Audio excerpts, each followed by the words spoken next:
Hi everybody, it's December 22nd, 2025.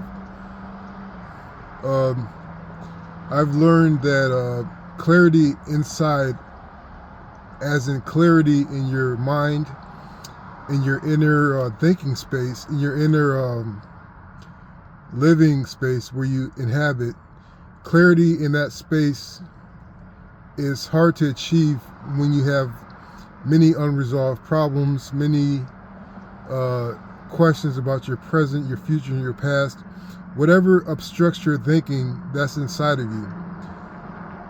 And it becomes discouraging when they pile up inside and you can't really focus on what's going on in the here and now, and you can't see the future, and you don't want to see the future because things are painful, things don't make sense, things are unfair. So you have this cluttered inner reality.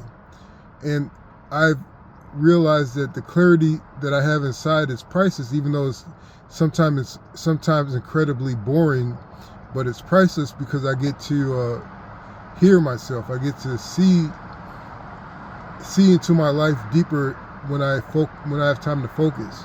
And I learned that clarity, bringing clarity into your inner reality, is often ushered in by truth, telling yourself the truth over and over and again. And so once you start dispelling lies, you'll see that start to evaporate inside of you, and you get to see further and deeper into yourself and deeper into your life.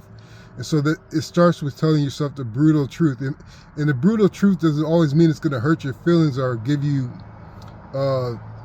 reservations about your life. The brutal truth is brutal because it's a warrior for clearing out your inner space. So if you are completely honest with yourself, it doesn't have to be, you don't have to tell everybody your secrets or anything, but if you are completely honest with yourself to the best of your ability, your inner reality starts to clear up, and you start to be able to make decisions that are informed and wise. And sometimes it's hard for people to tell the truth to themselves if they don't have something to put their faith in. And if you put your faith in God, the Father, Son, Holy Spirit, He helps to help you weather the consequences of telling yourself the brutal truth. He gives you something to stand on when you are cutting down parts of yourself that you've held on to for years or however long they may have been there. And so this gets me to thinking of percentile adjustments to achieve things and to do things and heal things.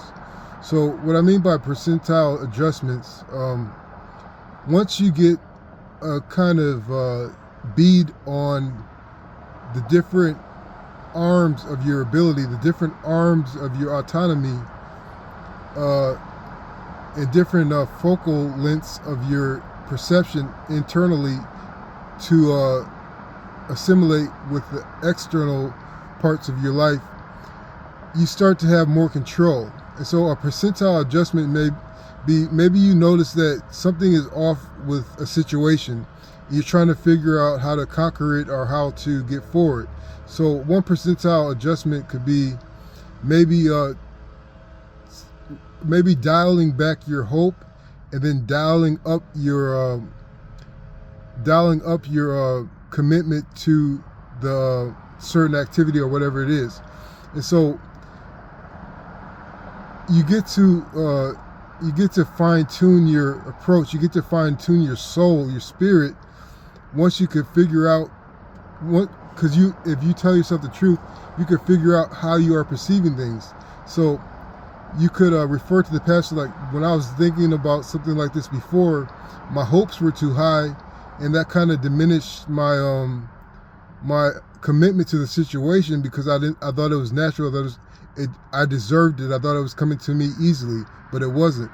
So in this particular time in the present, you remember that, and you notice that your perception is tuned that same way, that your hope is high, your commitment is low. So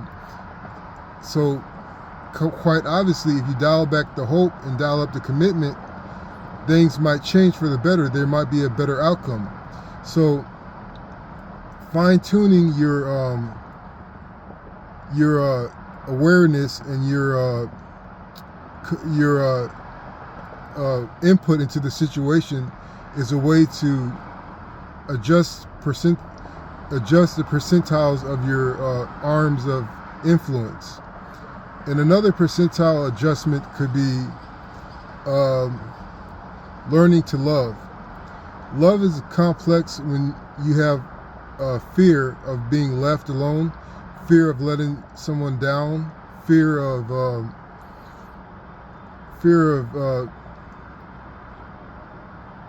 making a big mistake by wasting lots of your time. So in any kind of relationship of love, it could be any kind of love, there's these fears, there's these pitfalls that you see. And so a percentile adjustment may be, you may realize that you're holding on tight to this person internally.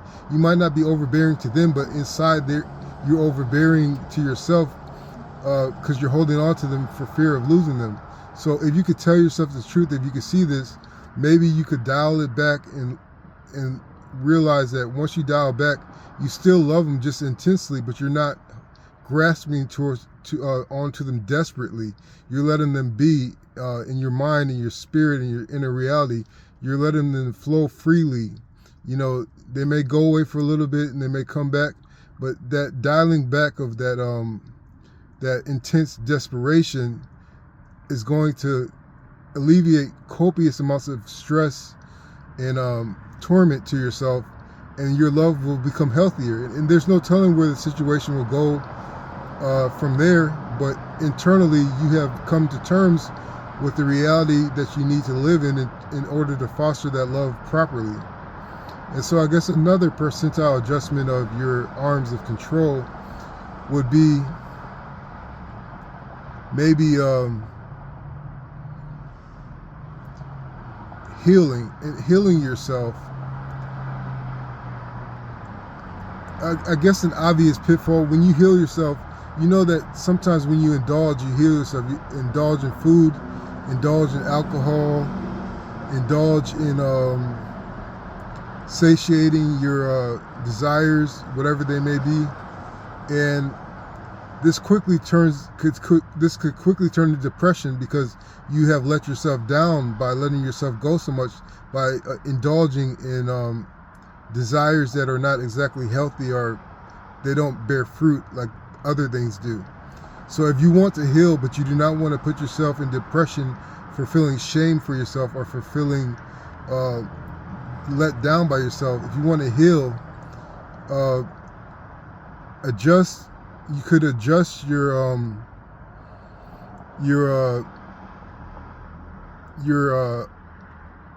appetite for improvement. And if you ratchet that up, even though you want to relax and heal yourself, you could focus on the different points of your life that have been falling behind, not apart, but behind. And you can start dealing with these things one by one, tidying up and tightening up your attributes, your characteristics that need to be improved. And so once you do this, even though it's more work than indulging in yourself and your desires, it's more work, but you are going to start feeling powerful and more in control of your life by taking care of all these responsibilities that have been left by the wayside. So by these percentile adjustments, you get to see yourself in certain aspects and departments within yourself, and you can adjust them in order to serve you and to give you a better life. So I hope this helps. Thanks.